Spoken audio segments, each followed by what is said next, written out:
তো এখন অনেকে যুক্তি দেখায়, তালাক দিলে তো নিয়ত করে তালাক দিতে হয়, তালাক দিলে তো লেখালেখি করতে হয়।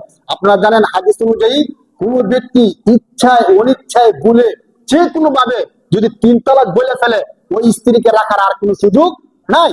আমি তাকে যে কথাটা বলছিলাম, ওলামায়ে কেরাম যে কথাটা বলেন, দেখেন, 2 ভাই ঝগড়া লাগছেন কোন একটা বিষয় নিয়ে, আপন মার পেটের 2 ভাই ঝগড়া লাগছেন। ঝগড়া করতে করতে এক পর্যায়ে রাগের মাথায় আপনি ধরেন একটা ছুরি দিয়া আপনার ভাইয়ের মাথার মধ্যে কূপ দিয়ে দিচ্ছেন। কূপ দেওয়ার পরে সাথে সাথে জায়গার মধ্যে আপনার ভাই শেষ, মরে গেছে গা। এখন পুলিশ যখন আপনাকে ধরছে, আপনি বললেন যে স্যার, আমি তো তাকে মারা উদ্দেশ্য ছিল না, বরং তার সাথে ঝগড়াঝাটি করতেছিলাম, এক পর্যায়ে রাগ বেশি হয়ে গেছে। এখন রাগের মাথায় আমি না বুঝে তার মাথার মধ্যে কি করছি, আঘাত করছি, সে যে মরে যাবে এটা আমি জানতাম না। এখন যদি কেউ বলে যে আমি তাকে মারা উদ্দেশ্য ছিল না, আবার মরে যাবে এটা আমি জানতাম না, এখন কোনোভাবে কি তাকে বাঁচানো যায়?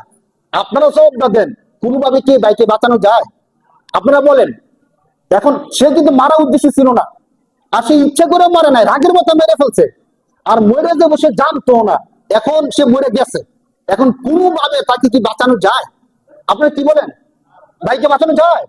যদি বাঁচানো না যায়, আপনারা বিশ্বাস করেন শরীয়তের বিধান হলো, যে স্ত্রীকে আপনি 3 তালাক বলে ফেলছেন, আপনি উদ্দেশ্য থাকুক না থাকুক, ইচ্ছে করে করেন অথবা অনিচ্ছায় করেন, মাথা ঠিক থাকুক অথবা না থাকুক, আপনি যদি 3 তালাক বলে থাকেন, আপনি তো বলছেন তোকে 1 তালাক, তোকে 2 তালাক, তোকে 3 তালাক, এগুলো কিভাবে বলতে পারছেন? ওই ভাইকে যেমন বাঁচানোর কোনো সুযোগ নাই, আপনার স্ত্রীকে রাখার কোনো সুযোগ